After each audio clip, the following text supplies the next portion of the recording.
नमस्कार। ब्राइटवे teaching centre के YouTube channel पर आप सभी का स्वागत है। आज हम लोग इकोनॉमिक्स क्लास 10th के चैप्टर 1 डेवलपमेंट के बारे में पढ़ेंगे। आज हम लोग इस चैप्टर में कई चीज़ें देखने जा रहे हैं, जैसे कि what development promises, different people, different goals. विकास क्या वादा करता है, विभिन्न व्यक्ति, विभिन्न लक्ष्य। इनकम एंड अदर गोल्स, आय और अन्य लक्ष्य। नेशनल डेवलपमेंट, राष्ट्रीय विकास। How to compare different countries और स्टेट्स, विभिन्न देशों या राज्यों की तुलना कैसे की जाए। इनकम एंड अदर क्राइटेरिया, आय और अन्य मापदंड। पब्लिक फैसिलिटीज, सार्वजनिक सुविधाएं। सस्टेनेबिलिटी ऑफ डेवलपमेंट, विकास की धारणीयता। Now we are going to learn what development promises, different people, different goals. As we are seeing the heading of the topic, विकास क्या वादा करता है, विभिन्न व्यक्ति, विभिन्न लक्ष्य। As an individual, आपके लाइफ के अलग गोल हो सकते हैं, आपके फ्रेंड के लाइफ के अलग गोल हो सकते हैं। उसी तरह से भारत में या विश्व में रहने वाला कोई भी इंसान अपने लिए अलग अलग एम, अलग अलग ऑब्जेक्टिव चुनता है। एग्जाम्पल के लिए हम ले सकते हैं लैंडलेस रूरल लेबरर्स। गांव में रहने वाला एक मजदूर अपने लिए क्या सोचता है? वो ये सोचता है कि काम करने के लिए उसे ज़्यादा से ज़्यादा दिन मिलेंगे, बेहतर मजदूरी मिलेगी, लोकल स्कूल में उसके बच्चे क्वालिटी एजुकेशन ले पाएंगे, उसके साथ कोई भी सोशल डिस्क्रिमिनेशन नहीं होगा। पंजाब के प्रॉस्पेरस फार्मर्स क्या सोचते हैं? The people of Punjab who is the prosperous farmers will think कि उनको उनके उपज के लिए ज़्यादा से ज़्यादा सपोर्ट प्राइस मिले, उन्हें मेहनती और सस्ते मजदूर मिले, जिससे उनकी फैमिली इनकम ज़्यादा से ज़्यादा हो सके और वो अपने बच्चों को विदेश में पढ़ने के लिए भेज सकें। शहर में रहने वाली एक अमीर परिवार की लड़की, उसके लिए एम क्या हो सकता है? उसे अपने भाई की जैसी आज़ादी मिलती है और वह अपने फैसले खुद कर सकती है, वह अपनी पढ़ाई विदेश में रहकर कर सकती है। ये तो वो एग्जाम्पल्स हैं जो एनसीईआरटी ने दिया है। आप अपने बारे में सोचिए, आप अपने लिए क्या एम रखते हैं? यदि आप यूपीएससी का प्रिपरेशन कर रहे हैं तो आप चाहते होंगे कि जल्द से जल्द मैं आईएएस बन जाऊँ, आईपीएस बन जाऊँ या डिफरेंट सर्विसेज में जाऊँ। यदि आप स्टेट पीसीएस में हैं तो आप चाहते होंगे कि मैं स्टेट पीसीएस में जल्द से जल्द सिलेक्ट हो जाऊं और सर्व टू कंट्री करूं। यदि आप कॉलेज गोइंग स्टूडेंट हैं तो आप चाहते होंगे कि हम इस एग्ज़ाम को अच्छे से पास कर लें, अच्छा मार्क्स लाएं। यदि आप स्कूल गोइंग स्टूडेंट हैं तो आप चाहते होंगे कि बोर्ड्स में हमारे बहुत ही अच्छे अंक आएँ ताकि हायर क्लासेस में अच्छे जगह पर, अच्छे इंस्टीट्यूशन में जाकर पढ़ सकूँ। अभी अभी हम लोगों ने जो एग्जाम्पल्स देखे, इन एग्जाम्पल्स में आपने देखा कि हर किसी के डेवलपमेंट के बारे में अलग अलग थॉट्स हैं। क्या सभी के थॉट्स एक थे? जी नहीं। हर कोई अलग अलग चीज़ें पाना चाहता है। वे ऐसी चीज़ें चाहते हैं जो उनके लिए मोस्ट इम्पॉर्टेंट है। दैट मीन्स वे चीज़ें जो उनके डिज़ायर्स और एस्पिरेशंस को पूरा कर सके। कई बार दो इंडिविजुअल्स या दो ग्रुप्स ऐसी चीज़ें चाह सकते हैं जिसकी वजह से आपस में कॉन्फ्लिक्ट हो सकता है। जैसे कि एक लड़की अपनी भाई के बराबरी में ज़्यादा आज़ादी और अपॉर्चुनिटी के बारे में सोच सकती है और साथ ही साथ भाई भी घर में उनके कामकाज में हाथ बटाएगा ऐसी आशा रख सकती है। पर ऐसा हो सकता है कि भाई को यह पसंद ना हो।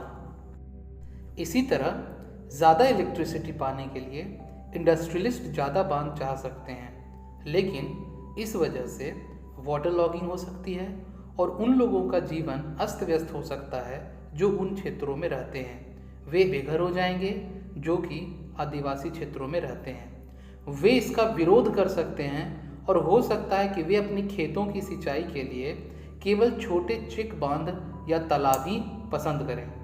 इस तरह दो बातें तो साफ हैं। एक, अलग अलग लोगों के डेवलपमेंट के लक्ष्य अलग हो सकते हैं। दूसरा, एक के लिए जो डेवलपमेंट है वह दूसरे के लिए डेवलपमेंट ना हो यहाँ तक कि वह दूसरों के लिए डिस्ट्रक्टिव भी हो सकता है। उदाहरण के लिए दोस्तों, यदि किसी नदी पर डैम बनता है, इस डैम से जो इलेक्ट्रिसिटी जनरेट होगी उससे इंडस्ट्रीज़ को इलेक्ट्रिसिटी मिलेगी, हाउस होल्ड को इलेक्ट्रिसिटी मिलेगी और भी देश भर में कई डेवलपमेंट हो सकते हैं। बट इस वजह से उन लोगों को डिस्प्लेस होना पड़ेगा जो उस डैम वाले क्षेत्र में रहते थे। इस डैम से कई लोगों का फ़ायदा हुआ, पर ज़रा उन लोगों के बारे में सोचिए जो उस डैम वाले क्षेत्र में रहते थे। उन्हें अपने घर को छोड़कर जाना पड़ा, वे लोग बेघर हो गए और उन्हें वहाँ से डिस्प्लेस होना पड़ा। This is the time for income and other goals, आय और अन्य लक्ष्य। अभी तक की बातों से ये तो साफ हो चुका है कि लोग ये चाहते हैं कि उन्हें रेगुलर वर्क मिले, बेहतर मजदूरी मिले और उनके क्रॉप्स के लिए उन्हें डिसेंट प्राइस मिल सके। दूसरे शब्दों में वे ज़्यादा से ज़्यादा इनकम चाहते हैं। ज़्यादा इनकम के साथ साथ लोग इक्वल ट्रीटमेंट, फ्रीडम, सिक्योरिटी और दूसरों से सम्मान की भी इच्छा रखते हैं। वे डिस्क्रिमिनेशन से दुखी होते हैं। ये सभी इम्पॉर्टेंट गोल्स हैं। कुछ मामलों में तो ये अधिक इनकम और अधिक कंजप्शन से भी ज़्यादा इम्पॉर्टेंट गोल हो सकते हैं, क्योंकि जीने के लिए सिर्फ मेटेरियलिस्टिक वस्तुओं की ही ज़रूरत नहीं होती है। पैसे या उससे खरीदी जा सकने वाली जो गुड्स होती हैं वो एक फैक्टर है जिस पर हमारा लाइफ डिपेंड करता है, लेकिन हमारे बेहतर लाइफ के लिए सिर्फ टेंजिबल चीज़ें ही नहीं काम करती। हमारी लाइफ कई इनटेंजिबल चीज़ों पर भी काम करती हैं। अगर आपको ये बातें स्पष्ट नहीं लगती हैं तो अपने जीवन में अपने फ्रेंड्स की इम्पोर्टेंस को समझिए, अपने लाइफ में अपने फैमिली की इम्पोर्टेंस को समझिए।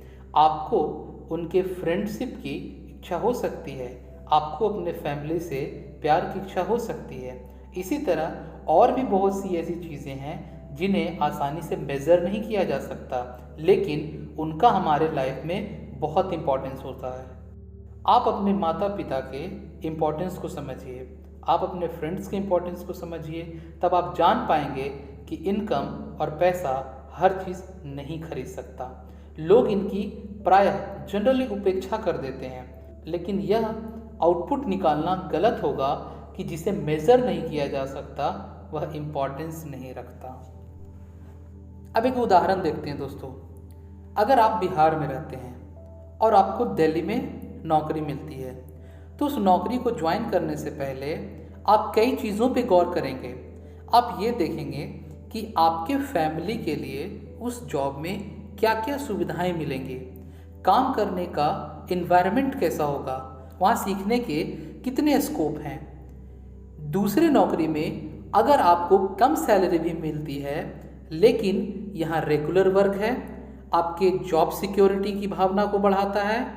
एक अन्य नौकरी आपको ज़्यादा वेतन दे सकता है, अधिक सैलरी दे सकता है, लेकिन अगर आपको वहाँ पर जॉब सिक्योरिटी ना हो, अगर आप अपने फैमिली को टाइम ना दे पाएँ, इससे आपकी सिक्योरिटी, आपकी लिबर्टी की जो फीलिंग है वो कम हो जाएगी।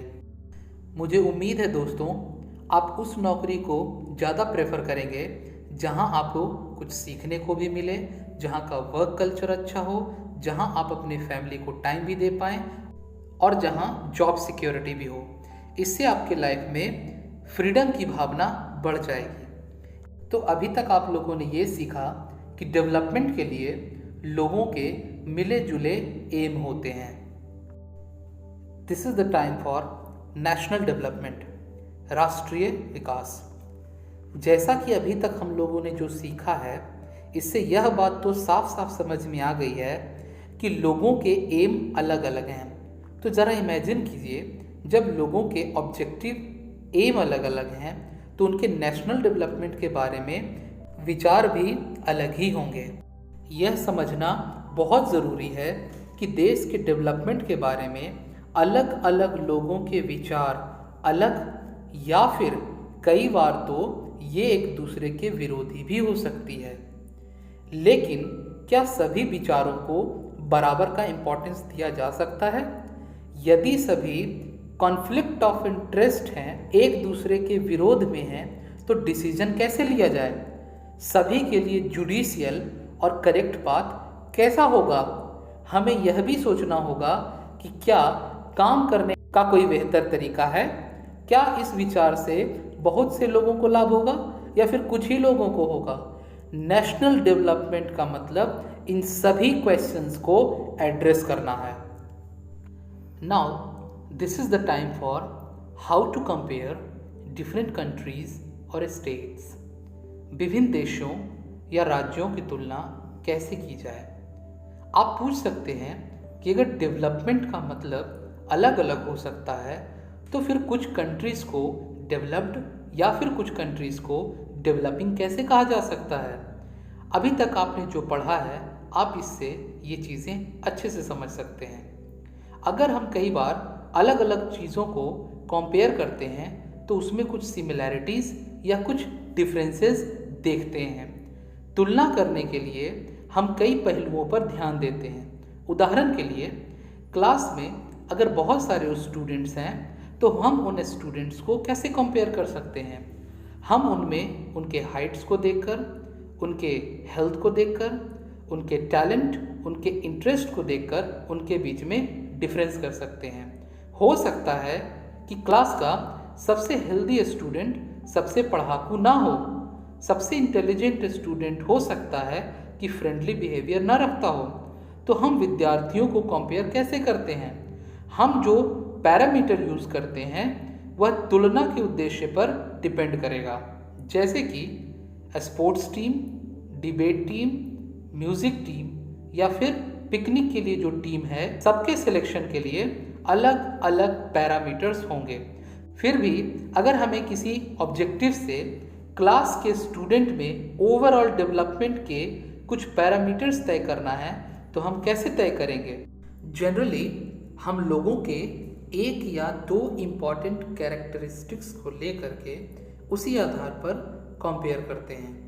तुलना के लिए क्या इम्पॉर्टेंट कैरेक्टरिस्टिक्स चुनी जाए इस बात पर कॉन्फ्लिक्ट हो सकता है, जैसे कि स्टूडेंट का फ्रेंडली बिहेवियर और कोऑपरेटिव फीलिंग, उनकी क्रिएटिविटी या फिर उनके द्वारा सिक्योर किया गया मार्क्स। यही बात डेवलपमेंट पर भी लागू होती है। देशों को जब हम कंपेयर करते हैं तो उसके लिए हम लोगों ने जो कैरेक्टरिस्टिक चुना है ये उनकी इनकम है। तो जिनकी इनकम सबसे ज़्यादा होती है, यही बात डेवलपमेंट पर भी लागू होती है। देशों को कंपेयर करने के लिए उनकी इनकम सबसे इम्पॉर्टेंट कैरेक्टरिस्टिक समझी जाती है। जिन देशों की इनकम अधिक है उन्हें कम इनकम वाली कंट्री से ज़्यादा डेवलप समझा जाता है। यह इस समझ पर आधारित है कि अधिक इनकम का मतलब यह हुआ कि ह्यूमन नीड्स और इम्पोर्टेंस की जितनी भी गुड्स हैं वो परचेज कर सकते हैं अपने पसंद के हिसाब से या जो उनके पास होना चाहिए। यदि उनके पास इनकम है तो ये चीज़ें वो परचेज कर लेंगे जो वो चाहते हैं। इसीलिए ज़्यादा इनकम अपने आप में एक बहुत ही इम्पॉर्टेंट गोल समझा जाता है। अब एक देश की आय क्या है? What is the income of a country? इसे समझने के लिए हम इस तरह से समझ सकते हैं, किसी कंट्री की इनकम उस कंट्री के सभी रेसिडेंट की इनकम है। इससे हमें कंट्री की टोटल इनकम पता चलती है। लेकिन कंट्रीज़ के बीच कंपेयर करने के लिए टोटल इनकम इतना यूज़फुल पैरामीटर नहीं है, क्योंकि कंट्रीज़ की पॉपुलेशन अलग अलग होती है। टोटल इनकम की तुलना करने से हमें यह नहीं पता होगा कि एक एवरेज इंडिविजुअल क्या कमा सकता है। क्या एक देश के लोग दूसरे देश के लोगों से बेहतर हैं? इसीलिए हम एवरेज इनकम की तुलना करते हैं, जो कि देश की टोटल इनकम को उस देश की टोटल पॉपुलेशन से डिवाइड देकर निकाली जाती है। एवरेज इनकम को पर कैपिटा इनकम भी कहा जाता है। वर्ल्ड बैंक की वर्ल्ड डेवलपमेंट रिपोर्ट 2019 के अनुसार कंट्रीज़ का क्लासिफिकेशन करने में इस पैरामीटर का यूज़ किया गया है। वे कंट्रीज़ जिनकी 2019 में पर कैपिटा इनकम $12,375 पर एनम या उससे अधिक है उसे हाई इनकम कंट्रीज़ कहा गया है, और वे कंट्रीज़ जिनकी पर capita income 1026 US dollars per annum है या उससे कम है उन्हें लो इनकम कंट्रीज़ कहा गया है। India lower middle income countries में आता है क्योंकि इंडिया की per capita income 2104.146 US dollar as of date July 1, 2019 थी। प्रॉस्पेरस कंट्रीज़ जिनमें मिडिल ईस्ट के कंट्रीज़ और कुछ अदर स्मॉल कंट्रीज शामिल नहीं हैं को आमतौर पर डेवलप्ड नेशन कहा जाता है। अब हम लोग इनकम एंड अदर क्राइटेरिया देखेंगे। आय और अन्य मापदंड। जब हमने इंडिविजुअल डिज़ायर्स और एम को देखा तो पाया कि लोग केवल बेहतर इनकम के बारे में ही नहीं सोचते, बल्कि वे अपनी सिक्योरिटी, दूसरों से रिस्पेक्ट और इक्वल बिहेवियर भी पाना चाहते हैं। फ्रीडम जैसे वैल्यूज़ के बारे में भी वे सोचते हैं। इसी प्रकार जब हम किसी कंट्री या एरिया के बारे में सोचते हैं तो हम एवरेज इनकम के अलावा अन्य इम्पॉर्टेंट एम के बारे में भी सोचते हैं। ये विशेषताएं क्या हो सकती हैं? इसे एग्जामिन करने के लिए हम एक उदाहरण ले सकते हैं। एनसीईआरटी के इस चैप्टर में टेबल नंबर 1.3 में महाराष्ट्र, केरला और बिहार के पर कैपिटा इनकम को दिखाया गया है। As per the economic survey पर आपकी सहूलियत के लिए मैंने 2017-18 के डेटा को बताया है as per the economic survey of 2019-20, जिसमें आप महाराष्ट्र के पर कैपिटा इनकम को देख सकते हैं, दैट इज़ 1,76,102। केरला के पर कैपिटा इनकम को भी देख सकते हैं, दैट इज़ 1,84,000। बिहार के पर कैपिटा इनकम को भी देख सकते हैं, that is 38,631। Actually these figures are of per capita net state domestic product at current prices for 2017-18। अभी फ़िलहाल हम इन कॉम्प्लिकेटेड वर्ड्स को छोड़ देते हैं और इसके रियल मीनिंग को समझने के लिए मोटे तौर पर हमें इसे स्टेट का पर कैपिटा इनकम मानते हैं। हम देखते हैं कि इन तीनों स्टेट्स में महाराष्ट्र की पर कैपिटा इनकम सबसे ज़्यादा है और बिहार इस मामले में पीछे है। इसका मतलब ये हुआ औसतन महाराष्ट्र में एक आदमी एक साल में 1,76,102 रुपये कमाता है, जबकि बिहार में वही व्यक्ति एक साल में 38,631 रुपये कमाता है। इसलिए अगर डेवलपमेंट को नापने के लिए पर कैपिटा इनकम का यूज़ किया जाए तो इन तीनों स्टेट्स में महाराष्ट्र सबसे अधिक और बिहार सबसे कम डेवलप्ड स्टेट माना जाएगा।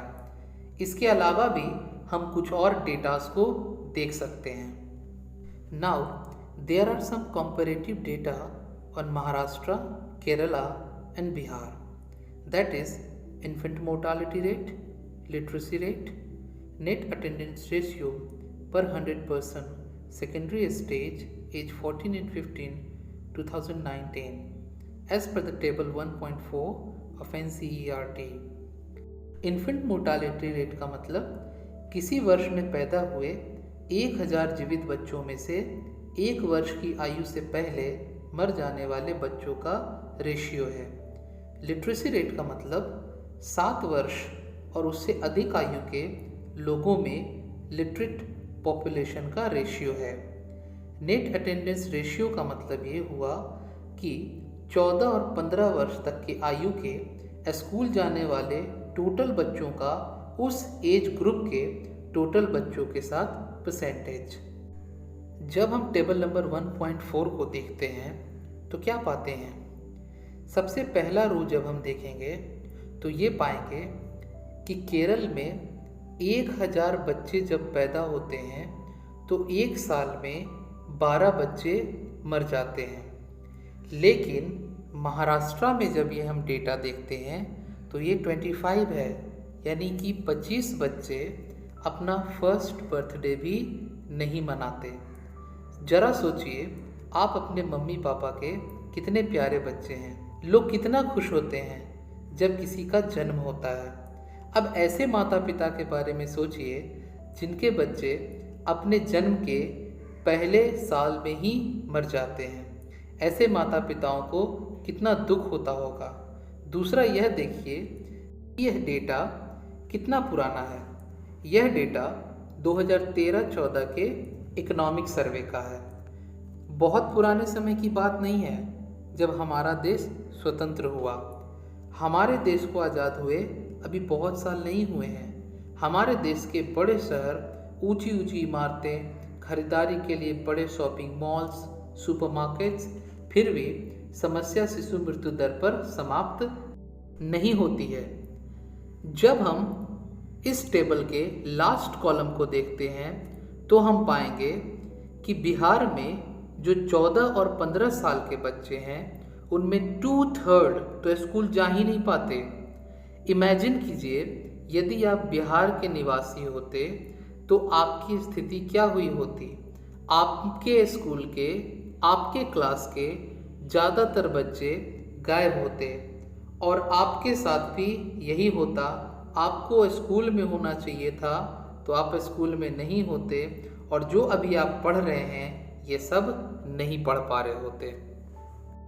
Now it is time for public facilities, यानी कि सार्वजनिक सुविधाएं। जब हम लोगों ने टेबल देखा तो ये देखा कि महाराष्ट्र में पर कैपिटा इनकम बहुत ज़्यादा होने के बावजूद भी कई मामलों में ये केरला से पीछे है। यह ज़रूरी नहीं है कि जेब में रखा रुपया वो सारी चीज़ें और वो सारी सर्विसेज खरीद सके जिनकी आपको एक बेहतर जीवन के लिए आवश्यकता हो सकती है। नागरिक कितनी भी मेटेरियलिस्टिक वस्तुएं या सर्विसेज यूज़ कर सकते हैं, इसके लिए इनकम अपने आप में संपूर्ण रूप से पर्याप्त सूचक नहीं है। That means full proof index नहीं है। उदाहरण के लिए दोस्तों, जनरली आपके पॉकेट में मनी आपके लिए पॉल्यूशन फ्री इन्वायरमेंट नहीं परचेस कर सकता, या फिर बिना मिलावट की दवाएं आपको नहीं दिला सकता जब तक आप ऐसे कम्युनिटी में जाकर नहीं रहने लग जाते जहां ये सुविधाएं पहले से अवेलेबल हों। मनी आपको इन्फेक्शियस डिजीज से भी नहीं बचा सकता जब तक आपकी पूरी कम्युनिटी इसके बचाव के लिए कदम नहीं उठाती। रिसेंट टाइम में हम कोरोना से बचने के लिए यही उपाय कर रहे हैं। वास्तव में जीवन में बहुत सी महत्वपूर्ण चीज़ों के लिए सबसे अच्छा और सबसे सस्ता तरीका इन वस्तुओं और सेवाओं को कलेक्टिव रूप से यूज़ करना बेहतर होता है। ज़रा सोचिए, किसी लोकल इलाके में पब्लिक सामूहिक सुरक्षा प्रदान करना अधिक सस्ता है, यानी कि कलेक्टिव सिक्योरिटी प्रोवाइड करना अधिक सस्ता है, या फिर हर घर के लिए अलग अलग सुरक्षा गार्ड्स रखना। आप क्या करते अगर आपके गांव या इलाके में आपके अतिरिक्त कोई और पढ़ने वाला नहीं होता? तो क्या आप पढ़ पाते? शायद तब तक नहीं जब तक आपके माता पिता आपको कहीं और प्राइवेट स्कूल में पढ़ने भेजने की क्षमता न रखते हों। आप इसीलिए पढ़ पा रहे हो क्योंकि बहुत सारे अन्य बच्चे भी पढ़ना चाहते हैं और बहुत से लोग ये मानते हैं कि गवर्नमेंट को स्कूल खोलने चाहिए और अन्य प्रकार की सुविधाएं उपलब्ध करानी चाहिए जिससे सभी बच्चों को पढ़ने का अवसर मिले। अभी भी बहुत से एरिया में बच्चे, मेनली मुख्य तौर पे लड़कियां, सेकेंडरी लेवल की एजुकेशन पूरी नहीं कर पाती क्योंकि गवर्नमेंट और सोसाइटी ने इनके लिए प्रॉपर सुविधाएं उपलब्ध नहीं कराई हैं। केरला में इन्फेंट मोर्टालिटी रेट कम है क्योंकि यहाँ हेल्थ और एजुकेशन की फंडामेंटल सर्विसेज अवेलेबल है और एडिक्वेट मात्रा में अवेलेबल है। इसी प्रकार कुछ स्टेट में पब्लिक डिस्ट्रीब्यूशन सिस्टम ठीक प्रकार से काम करती है। यदि ऐसे स्थानों में रेशन की दुकान ठीक से नहीं चलती तो लोग इन समस्या का हल करवा सकते हैं। ऐसे स्टेट्स में लोगों के हेल्थ और न्यूट्रिशस लेवल निश्चित रूप से बेहतर होने की पॉसिबिलिटी रखते हैं। Human development report. Human development report United Nations development programme के द्वारा जारी किया जाता है। 2019 में ह्यूमन डेवलपमेंट रिपोर्ट जारी किया गया। 189 कंट्रीज के लिस्ट में इंडिया को 129th पोजीशन मिला। पिछले साल ये 130 थी। पिछले साल की तरह ही नॉर्वे को फर्स्ट पोजीशन जबकि नाइजर को लास्ट पोजीशन पर जगह मिली है। शार्क देशों में यानी कि south Asian association for regional cooperation में श्रीलंका को 71st, मालदीव्स को 104th, चाइना को 85th, भूटान को 134th, बांग्लादेश को 135th, नेपाल को 147th, पाकिस्तान को 152nd पोजीशन मिला है। ह्यूमन डेवलपमेंट इंडेक्स का आइडिया पाकिस्तान के इकोनॉमिस्ट महबूब उल हक ने दिया था। इसमें 3 बेसिक चीज़ों को ध्यान में रखा जाता है। Number 1 life expectancy at birth, जिसे जीवन प्रत्याशा दर कहते हैं। लाइफ ग्रॉस नेशनल इनकम यानी कि जीवन स्तर आय के मामले में, और लिटरेसी रेट यानी कि शिक्षा की स्थिति। इन 3 आधार पर ह्यूमन डेवलपमेंट इंडेक्स का कैलकुलेशन किया जाता है। It's time for sustainability of development यानी कि विकास की धारणीयता। Let us look what is sustainable development. Sustainable economic development means development should take place without damaging the environment and development in the present should not compromise with the needs of the future generation. सतत पोषणीय विकास का मतलब होता है कि हम विकास करें, हम डेवलपमेंट करें, मगर पर्यावरण को यानी कि इन्वायरमेंट को बिना नुकसान पहुंचाए, और वर्तमान विकास की जो प्रोसेस है वो हमारे फ्यूचर जनरेशन के नीड्स को कॉम्प्रोमाइज़ ना करे। एक बड़ी ही अच्छी लाइन इस चैप्टर के एंड में लिखी गई है कि हमने विश्व को अपने पूर्वजों से उत्तराधिकार में प्राप्त नहीं किया, बल्कि हमने इसे अपने बच्चों से उधार लिया है। That means we have not inherited the world from our forefathers, we have borrowed it from our children. अब हम विकास के बारे में जितनी भी बात करें कम होगी। हम अपनी वारी को अब विराम देना चाहते हैं। आपको अगर हमारा यह प्रयास अच्छा लगा हो तो आप हमारे इस चैनल को खूब प्यार दें। हमारे इस चैनल को लाइक करें, शेयर करें, सब्सक्राइब करें। फिर मुलाकात होगी, तब तक के लिए गुड बाय, जय हिंद।